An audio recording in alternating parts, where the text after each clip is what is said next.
Hey everyone, I'm Zach. I'm the lead pastor here at Restore. Thanks so much for checking out this week's video. I hope that it encourages you and I hope that it inspires you.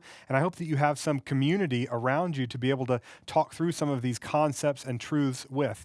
If you don't have community like that, we would love to invite you to be a part of our community here at Restore. You can learn all about it on our website at restoreaustin.org. So click there and get all the information that you need. I hope that we see you soon at one of our gatherings, and I hope that you enjoy this message. Here with Kristin Dumais, and I'm so excited that you are joining us for Summer Mixtape. Kristin, thank you so much for being here. Oh, thank you for having me. Okay, if you don't know Kristin and her work, this is Dr. Kristin Kobes Dumais. I said that wrong. No, you got it. Kristin Kobes Dumais. It's a hard one. And she's a professor of history and gender studies at Calvin University. She holds a PhD from the University of Notre Dame, and her research focuses on the intersection of gender, religion, and politics. She has written extensively all over the place: Washington Post, NBC News, RNS, Christianity Today, The Daily Beast. She's been interviewed on NPR, CBS, BBC, among many other outlets. And her most recent book is Jesus and John Wayne: How White Evangelicals Corrupted a Faith and Fractured a Nation. Kristin, I mean this when I say this. This is, I think, one of the most important books I've read in the last decade. It was not an easy read because it is so revealing, I think, and I'm going to talk about later. I love that you are someone who you bring all the receipts, right? Like you make the claims and you back them up, and it's just so well cited, so well researched. You're obviously a doctor and a historian, so I wouldn't expect anything less. But I'm just so thankful for this work, and I can't wait to talk with you more about it. But before we do that, would you give us just a little bit of background, a little bit of kind of your story? Sure. Yeah, I grew up in Northwest Iowa in a small town, Sioux Center, in a pretty conservative Christian enclave. It was settled by Dutch immigrants. And so I grew up in the Dutch Reformed tradition. My dad is an ordained minister and theology professor at Dordt University. And so I grew up really fairly isolated in that space. I didn't grow up identifying as an evangelical at all. I kind of grew up identifying over against American evangelicals. We were distinct. We were special. We were smarter. In our little Dutch Reformed tradition, and so that's really how I identified. And it wasn't really till I got to graduate school. I ended up going to graduate school to study history, mostly because I just had so many questions. I felt I didn't know much at all. I had been an exchange student in Germany my senior year in high school, and that experience really made me curious about my own upbringing, my own culture, my own country. And so I majored in history and German in college. I was also pre-med, trying to keep my options open, very undecided. And I ended up choosing history because of this question of just feeling like I needed to understand things better. So I went off to study religious and intellectual history at the University of Notre Dame, because I thought that was the history that most mattered.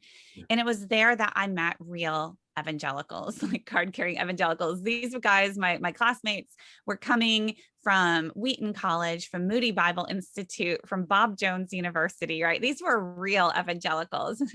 And so we were all there to study with George Marsden, a historian of American evangelicalism. But that's where I realized, I started to really think about this nature of evangelicalism and how I fit with it. Because on the one hand, I didn't have their stories. I didn't know their institutions at all. I was coming from a very different place. But the points of connection really were the popular culture. Because although I grew up in this very distinctive Reformed subculture, in Northwest Iowa, we had one bookstore in my small town, and it was a Christian bookstore. I grew up only listening to CCM, right, to Christian radio, Christian music. And so that's where I could really connect with my evangelical classmates. It was through the popular culture. And in graduate school, then I was exposed to the study of cultural history as well, to the study of gender. My first semester there, I read my first book in women's history and gender history. And immediately, like that week, switched my study from religious and intellectual history to religion and gender, because I saw that I selected religious and intellectual history because I thought that was the history that mattered most. That really motivated people. And as soon as my eyes were open to gender history and how gender operates in history, I knew, no, this is the history that really matters. This is the history that I want to explore. And that really set me on this path that follows pretty clearly, I think, to Jesus and John Wayne. My first book was a history of Christian feminism, kind of, exploring this kind of autobiographical question of, I grew up hearing that feminism and Christianity were in opposition. And then I studied US history, and I realized that many feminists were evangelicals, and many evangelicals were feminists. And so it was a book exploring that tension.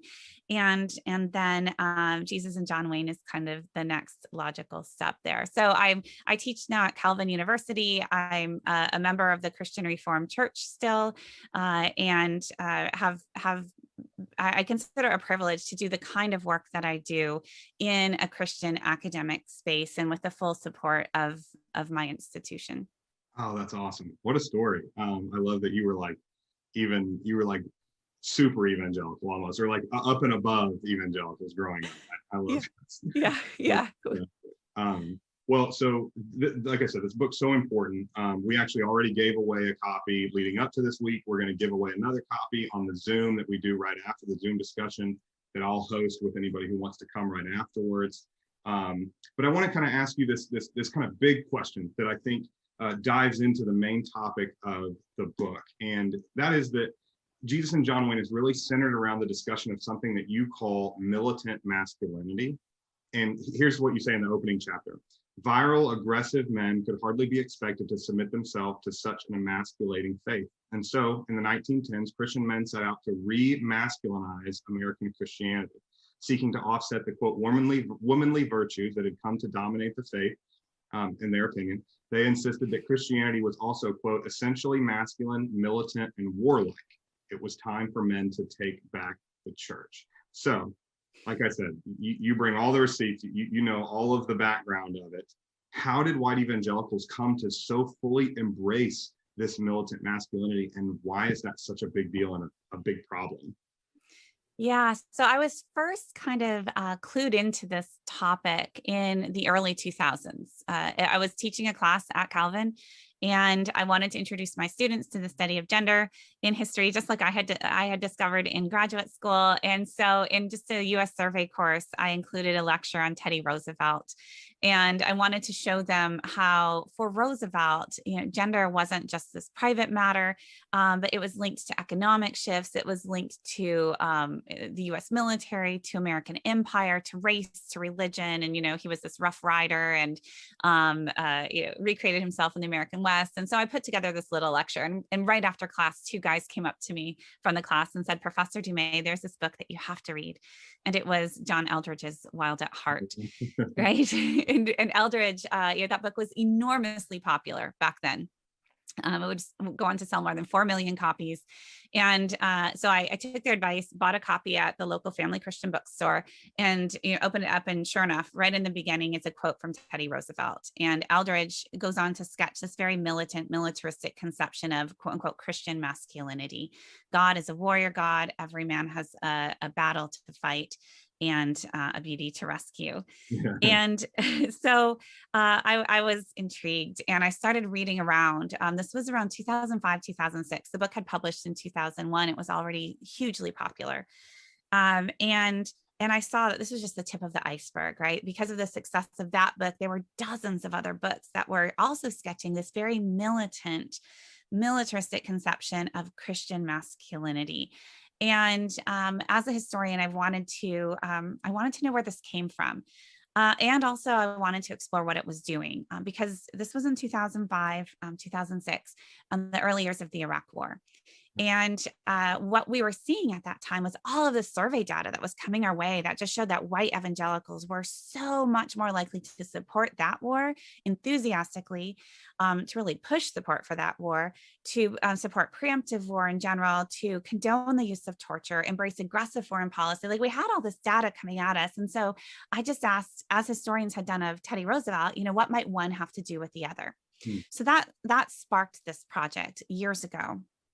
And then I wanted to trace the history. I wanted to see where this came from. And so in Jesus and John Wayne, I do go back to the 19th century ever so briefly. And that leads up to the section that you read. And I do that not so much to chart continuity, but instead to show change over time. I think that's one of the really important things that history does for us, is it shows that things have not always been the way they are now. And conservative Protestants did not always hold these views on masculinity or on foreign policy or on Christian nationalism. So in the book, I just glance back to the 19th century, and I do that to show that there was a time when most evangelicals thought that Christian masculinity meant exhibiting self-restraint, right? This kind of Victorian model of you work against your impulses. Although in the American South, there was a more militaristic version, kind of this honor culture, which was white patriarchal authority to enforce order over women, children, and enslaved people. So you have the tension. It's in the early 20th century, the time of Teddy Roosevelt, that you have this kind of mutual embrace, North and South, across American Christianity too, to embrace, to reject this model of Victorian self-restraint and gentlemanly Christian manhood, and embrace a more rugged masculinity.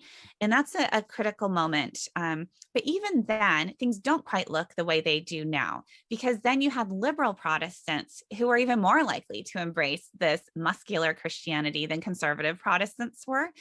And when you go look at World War I, there too, you have liberal Protestants who are more likely to be gung-ho, U.S. war, militarism, than conservative Protestants. You certainly had some like Billy Sunday who were all in for the war. And at the same time, you had conservative Protestants who said, who were pacifists. You had conservative Protestants who said, America is not a Christian nation. To be Christian means having your soul saved. Right. And no nation is Christian. And plus, look around you, right? Like, America's not a Christian nation. It's filled with sin. And so that was really important to me, just to sketch out that things used to look quite different. And so the things that we take for granted now, what it is to me be a Christian or patriotic, or what is Christian masculinity, these things came into shape in the 20th century. Okay. So that's where I really kind of start in. And it's in the 1940s that the story starts to come together. First, in the case of the Second World War and the formation of the National Association of Evangelicals in 1942, and the key role that Billy Graham starts to play in kind of building this new evangelical identity. So in the 1940s, National Association of Evangelicals forms because they felt that conservative Protestants were doing great things, but they had been scattered and their influence had been diluted in the wake of the fundamentalist modernist controversy. And so they want to band together, and they have great plans. And I talk about this in the book. Like, they want to have magazines with subscribers in the tens of thousands, hundreds of thousands. They want to take to the airwaves. They want to have Christian bookstores across the country. Like, they have this plan. And what's really crazy is within 15 years, they accomplish it all, right? And Billy Graham is right at the center of this. And he becomes a symbol of neo-evangelicalism, of this new, modern, engaged face of evangelicalism. He also really rises to prominence as an evangelist during the Second World War. And when you look at his Youth for Christ activities and in his evangelism in that context, it's incredibly patriotic, nationalistic, right? And then by the late 40s, World War II is done, but we're immediately into the Cold War context. And that's where things really start to coalesce. And so we see conservative evangelicals like Billy Graham embrace Cold War militarism. And they see that they already believe that they are the most faithful representatives of American Christianity, right? That's a kind of a consistent theme for evangelicals. And And now they see that they also have this really important role to play in the nation, because Christian America is under threat, because communism is anti-God, anti-American, and anti-family, all the things that they hold most dear. And so they think that they have this really important role to protect Christianity, to protect the family, which they understand to entail traditional gender roles, meaning gender difference, men and women, very separate roles, almost opposite roles. And that's part of God's plan for the family, for society, for the nation, for the church. And that's under siege. And they have to protect Christian America. And the way to do that, it's an active military threat. It's a military defense. And all these things fit together, because what do you need for a strong military defense? You need strong men to fight, to protect faith, family, and nation. Now, this all makes sense, right? This all kind of comes together in the early Cold War era, the late 40s, early 50s. But the thing is, in holding all of these values dear, they're not very different from most other Americans, certainly not different from white middle-class Americans, right? This is post-war baby boom. This is the Cold War consensus era. And so just as their plan is to assert themselves in American culture, to move to the center of things, they find it pretty easy to do that because their values are aligned with the values of so many other Americans. And so in the 1950s, we see Billy Graham, good friends with President Eisenhower, in and out of the White House, right? We see evangelicals asserting their leadership on the national stage and feeling very much at the center of things. So things are going great. Until the 1960s, right? In the 1960s, this all starts to fall apart because a lot of other Americans start to question these core values. We have the rise of the feminist movement, questioning traditional family values, if you will. We have the civil rights movement, which is really destabilizing the status quo in the American South. And that's populated by a whole lot of white evangelicals, right? And so we also see the Vietnam War and the anti-war movement, and that in particular challenges notions of American goodness. I mean, as is the civil rights movement at its core, but also American greatness, because what's happening on the battlefields of Vietnam, right? It's hard to justify. And you have these news reports coming home every evening into people's, family rooms on the television. So a lot of Americans start to question American goodness, American greatness. And this is when evangelicals double down on all these values. And this is when they become oppositional values. Rather than finding themselves at the center of American culture, they see themselves as this faithful remnant opposing many other Americans, but think it is their God-ordained duty to do so. And again, all of these things fit together. And so this is when we see the emergence of family values evangelicalism. Right? But we have to understand family values evangelicalism in this historical moment. Because what we see is these family values are the authority of parents to make decisions for their children. Authority is a huge, huge question for evangelicals during this time. You have people like James Dobson, right, writing a lot about discipline and authority over your kids, keeping the government out of your family and out of this chain of command, really. Now, in this context, what is he talking about? One of the things he's talking about is essentially the authority of white parents, right, to make decisions for their children, but not necessarily the authority of Black parents to make decisions for their kids, because the context here is school desegregation. And so a lot of evangelicals who are talking about the authority of parents are really talking about the authority of white parents. And in fact, this is where we do see the Christian school movement emerge as white flight academies to oppose racial desegregation. And so you have that going on. You have in this context, also the opposition to feminism, opposition to women's rights. And so you have a lot of literature coming from evangelicals at this point, sold in Christian bookstores, how to be a Christian woman. And it is to be submissive. It is to be sweet. It is to be not masculine. And what does it mean to be a Christian man? To be assertive, to assert your authority over women, to be a leader, and it is to be tough, because we clearly more than ever need strong masculine men, because look what's happening on the battlefields in Vietnam. Something has gone terribly wrong. And we have this emasculated culture and feminists are to blame here, and anti-war activists and liberals, right? All these, they are destroying American men. And so we cannot fight to defend our country and our faith anymore against this very real threat. Right? This language is everywhere. When you look at what evangelicals are writing, what evangelicals are saying, I mean, you can read evangelical sex manuals from the 1960s and 70s, and I did, and they are a thing, and they sold millions of copies. Really? Oh my gosh.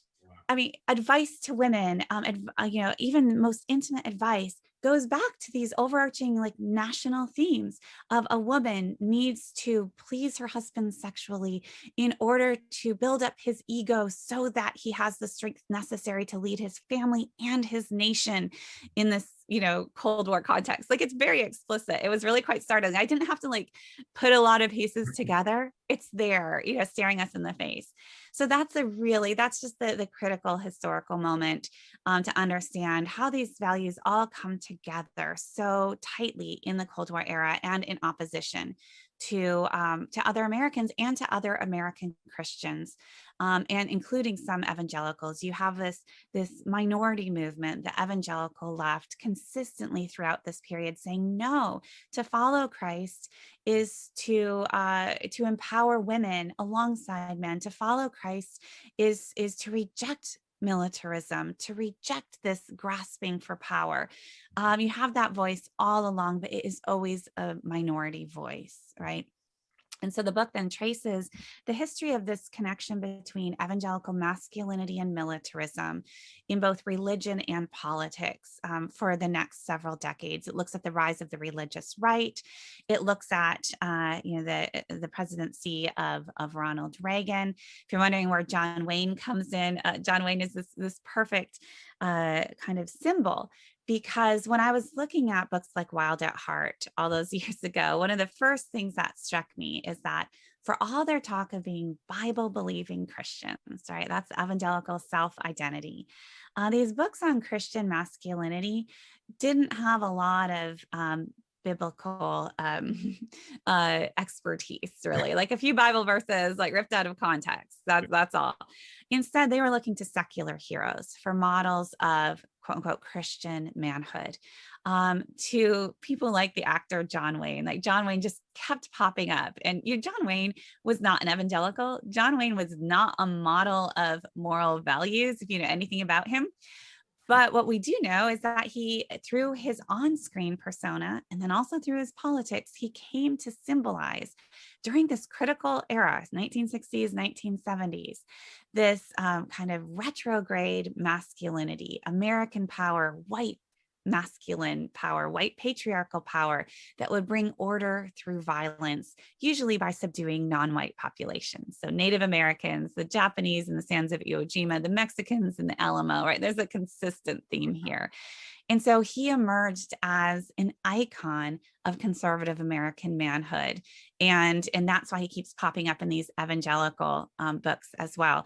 They also love Mel Gibson's William Wallace from the movie Braveheart. I could have titled the book with that too. It just didn't quite have the same ring to it.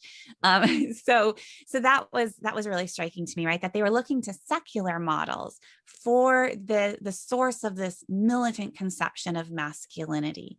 And it really makes perfect sense if you think about it, because what does the Bible have to say to us about, what does it mean to be a Christian man? Or more simply, what does it mean to be Christian? Right? What does Jesus have to say to us? What does the model of Christ have to offer us? Well, it is that, we should love our neighbors as ourselves, that we should love our enemies. We should turn the other cheek. We could look at the Beatitudes. We could look at the fruit of the Spirit: love, joy, peace, patience, kindness, goodness, gentleness, self-control. Right? There was a time when these, again, 19th century, self-control was a key piece of what it meant to be a Christian man.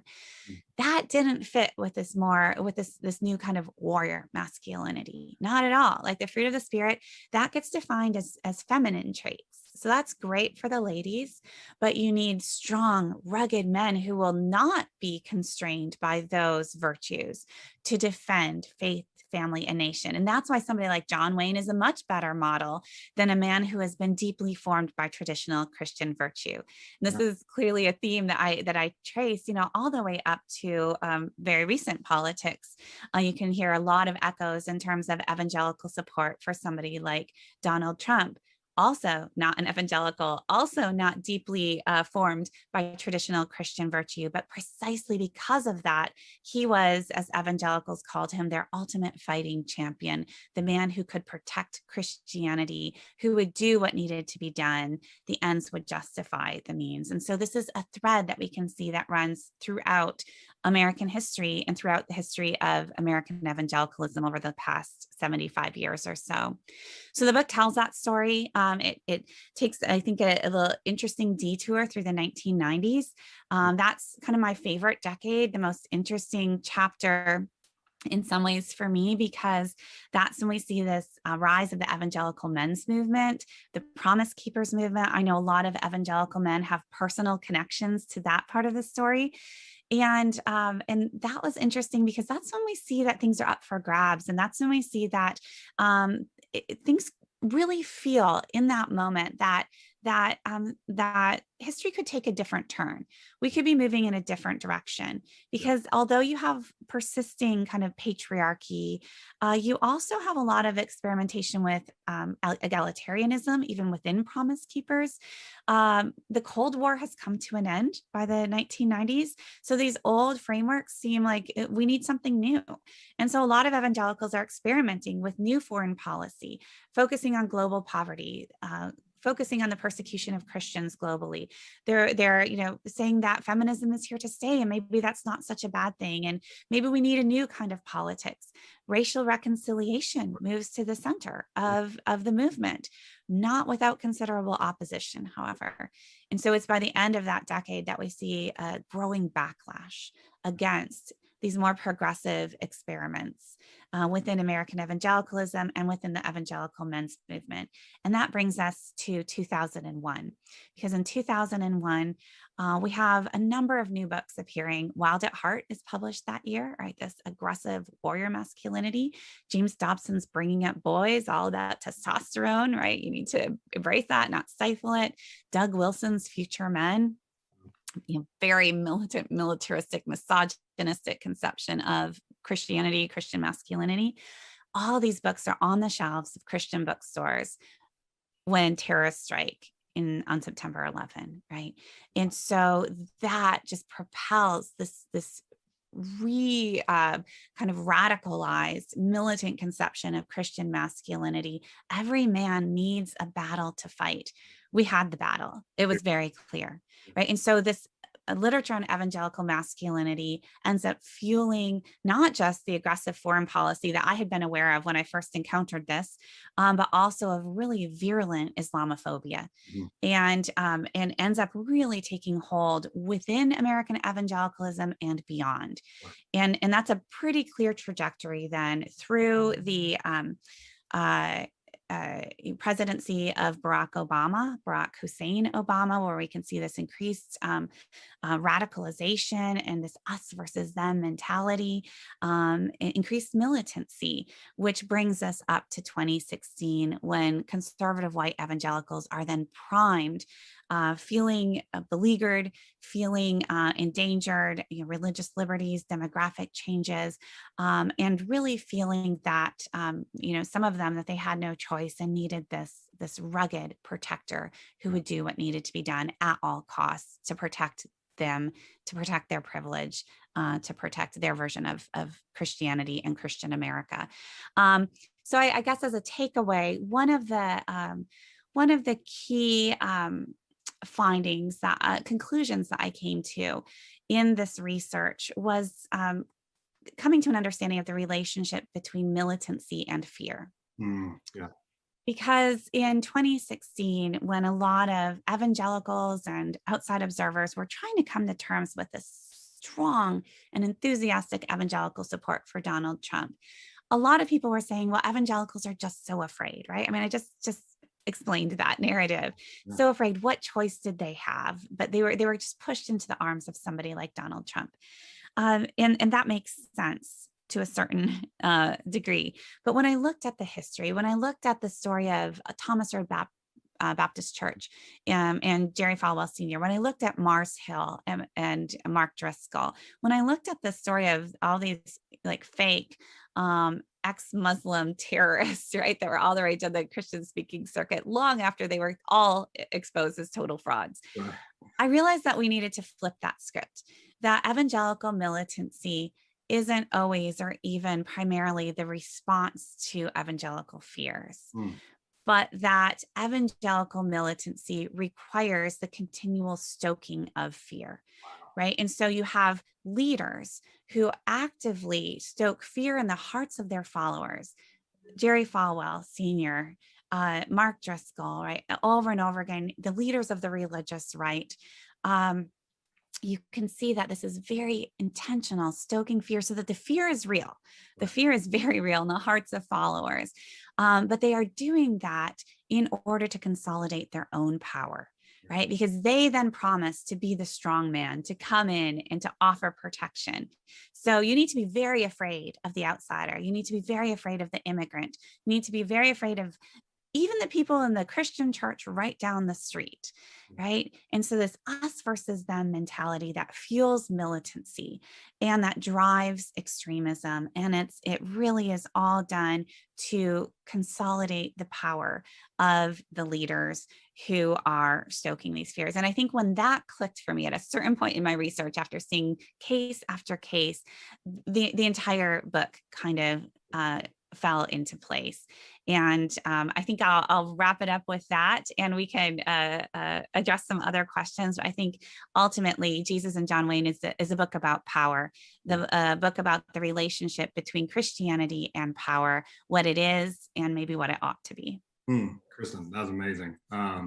Yeah, I was so struck by the thread that you wove all throughout history, but also by what you just talked about the because I think in times in my life where I'd seen evangelicals, of which I've been a white evangelical guy my entire life, where I saw kind of fellow white evangelicals, specifically men, doing things that seemed so in opposition to Christ.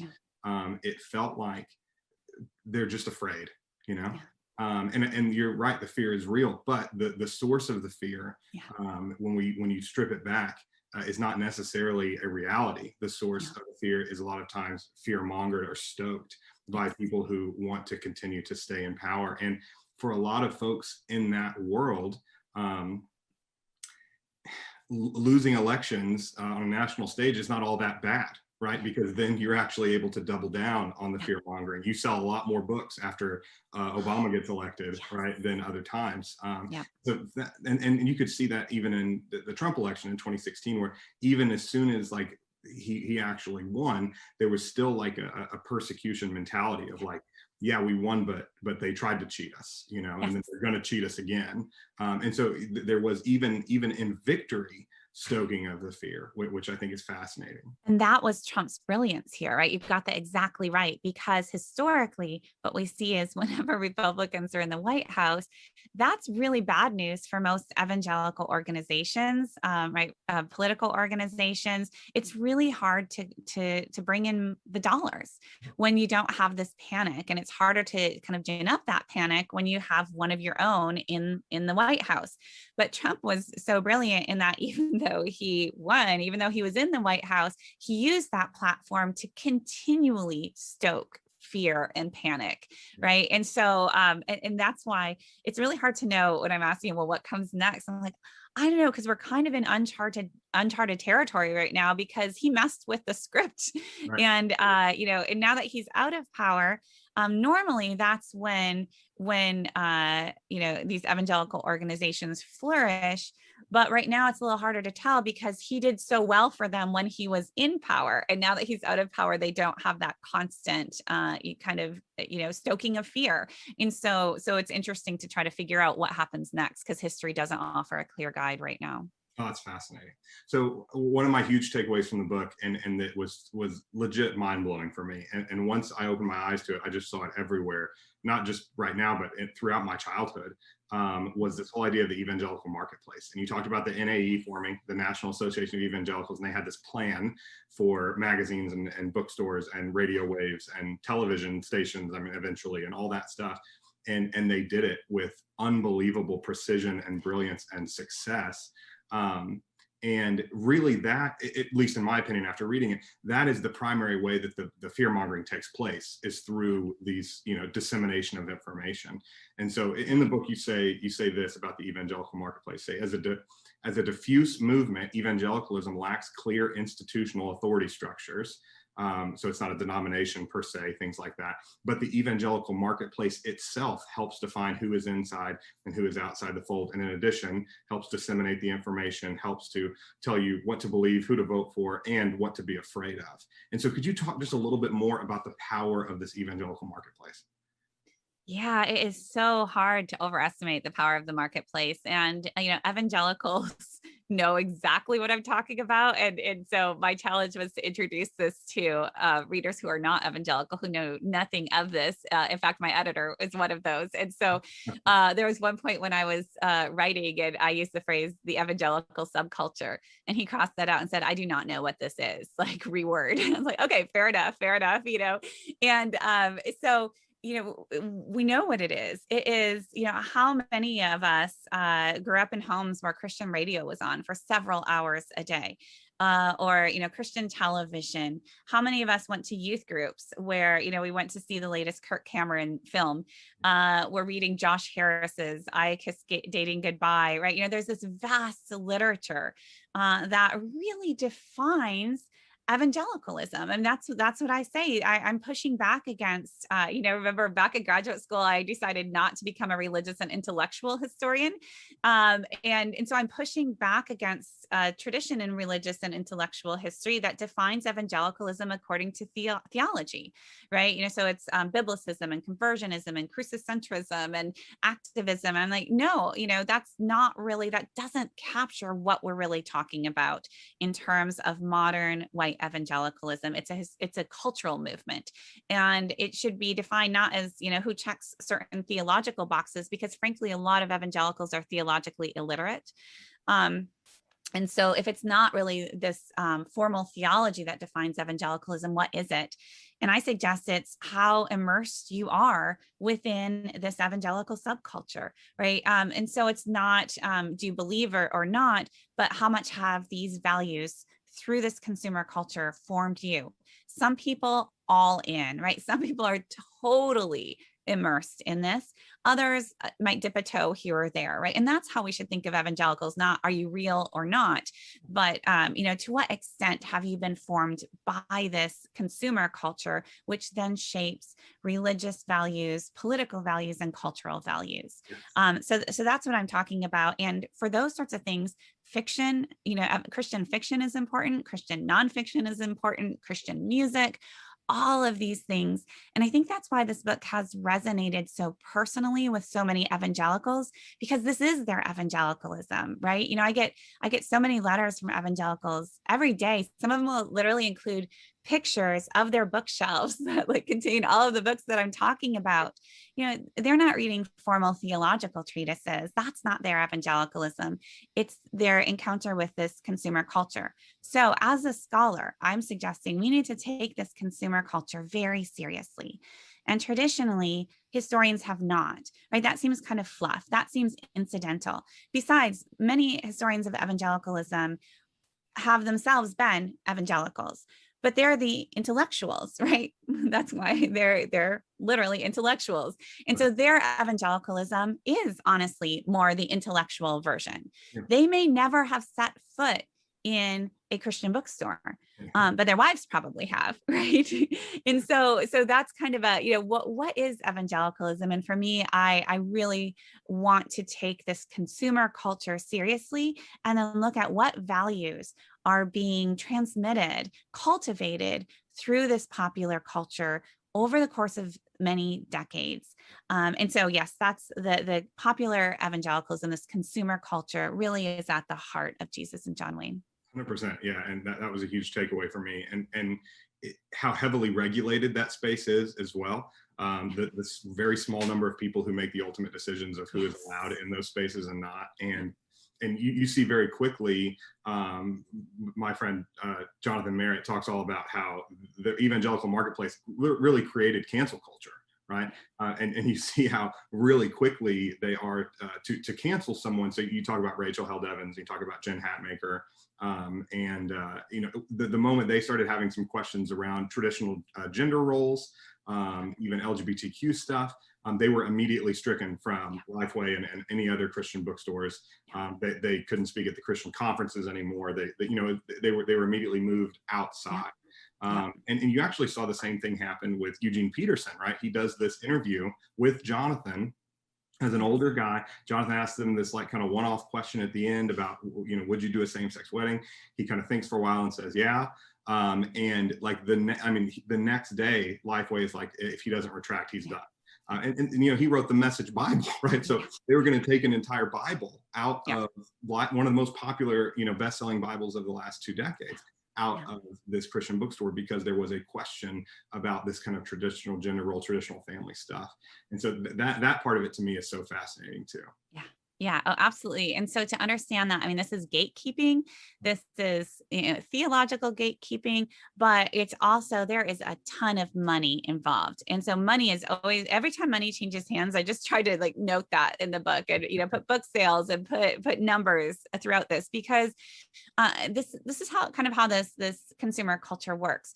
And it's related to fear too, what I was talking about earlier, because it is in the interest of the evangelical publishers, right, distributors, and so on, to drive consumers to their products. So how do you do that? You stay away from those secular products. Do not consume secular media. Don't read Time and Newsweek. You need to read World Magazine. You need to read our versions of events, right? Don't read secular romance novels. Read our Christian romance novels. And there's a lot of that. That's how you control the messaging on the one hand, right? You continually, you can reinforce this ideology in really brilliant ways through fiction, nonfiction, and so on. But it's also about money. You are ensuring that your consumers stay loyal to you. And so it's both, right? It's controlling the message and it's making a ton of money. And that's why it's so hard to disrupt this too. And for any writer, right? If Lifeway is not going to carry your books and you're a Christian writer, good luck trying to make a living. Yeah. Right. And so that's really what we're up against. And we continue to be up against this today. In, for those who are trying to disrupt these power structures, it is really hard to do so because you're going up against entrenched power and they know what they're doing. Yes, they really do. I remember growing up, I have incredible parents, so this is not disparaging or anything, but we did a lot of boycotting, when Dr. Dobson told us to boycott something.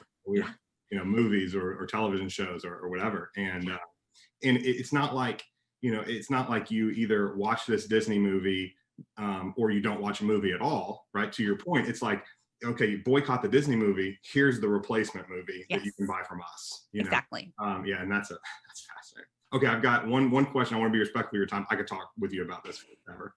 But I want to ask kind of a last question. And I'm going to actually read the way you end the book.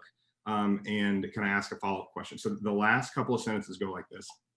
Although the evangelical cult of masculinity stretches back decades, its emergence was never inevitable, which you talk about quite a bit.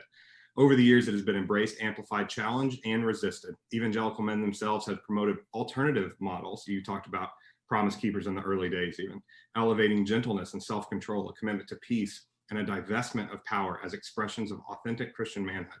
Yet, understanding the catalyzing role militant Christian masculinity has played over the past half-century is critical to understanding American evangelicalism today and the nation's fractured political landscape. Appreciating how this ideology developed over time is also essential for those who wish to dismantle it.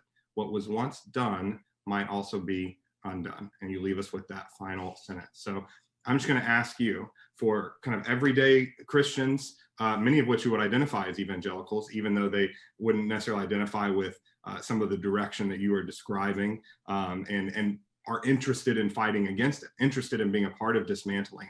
How can we as individuals and we as a church like Restore be a part of helping undo this really damaging ideology of militant masculinity and moving people more toward authentic Christianity? Or to put it another way, how do we move away from John Wayne and toward Jesus? Yes.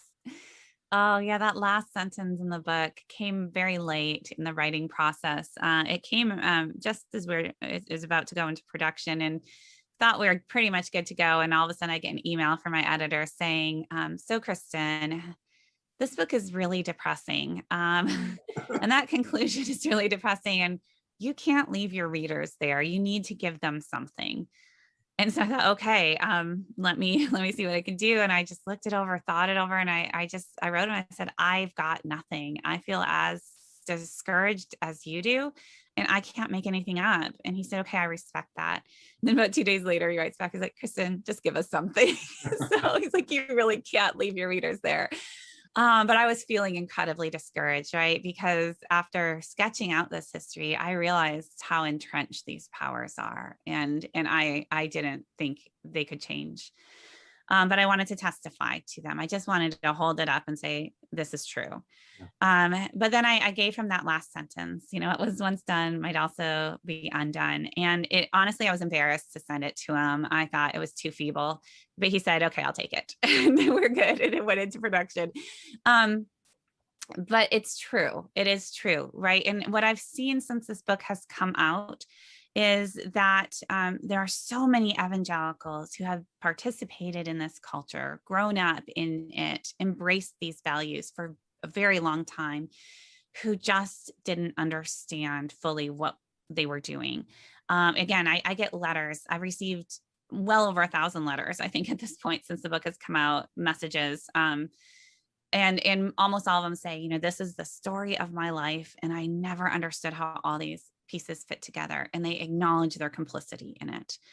And history helps us to see that, right? It's one thing if you just debate, this is Christian masculinity. No, this is Christian masculinity. And you just reach an impasse very quickly. But if you can see how this got made, right? Who was doing what, in what moment, if you can see again, that things did not always used to be this way. And then this person made these choices for these reasons, usually to enhance his own power, right? And then this is cumulatively how we get to where we are now. And it is about gender, and it is about race, and it is very much about power. Then that frees us to ask, is this where we want to be today? It frees us to ask, does this ideology, does this expression of the faith actually align with biblical Christianity? Does this align with the Jesus of the Gospels? And my encouragement, my hope is that many people are asking exactly that question right now. Now, to get to your question, what do we do? It really depends on where you find yourself situated. You are in a very good place because you are a church. You are a community that together is saying, this is not Christianity. And so you can be together in community, and you can show another way, and you can show your neighbors that there is a different way of being Christian, that you are following a different Christ, really, that the Christ is, you understand Jesus of the Gospels as a Christ who divests himself of power. And that's what it means to follow that Christ, right? You're not following this warrior Christ into battle, wielding a bloody sword. And so you are in a very good space, and a much needed space, because many evangelicals right now are feeling isolated and alienated in their churches, in their organizations, and they are feeling convicted. They understand that they have been complicit. They understand that they have benefited personally from some of these power structures. Yeah. Some are feeling deeply wounded as well. Some have suffered the brunt of these, in terms of abusive relationships, abusive cultures, but they are trapped. And what I've seen is it is incredibly difficult to be inside one of these institutions, organizations, and try to bring change from within. And so, we have people like Beth Moore on the national stage who are leaving the SBC because she tried for years to bring reform from the inside and was just, finally said, this is not my home. Yeah. That is I'm hearing stories of that's being repeated across this country in local contexts. And the stories are brutal often. There's so much alienation. It's really hard to go up against even just local power structures. I've tried and failed in my local communities. And so I think there are a lot of people who feel homeless right now, who feel spiritually homeless, who feel discouraged, and who feel powerless. And so I think the real challenge is, one, we need courage.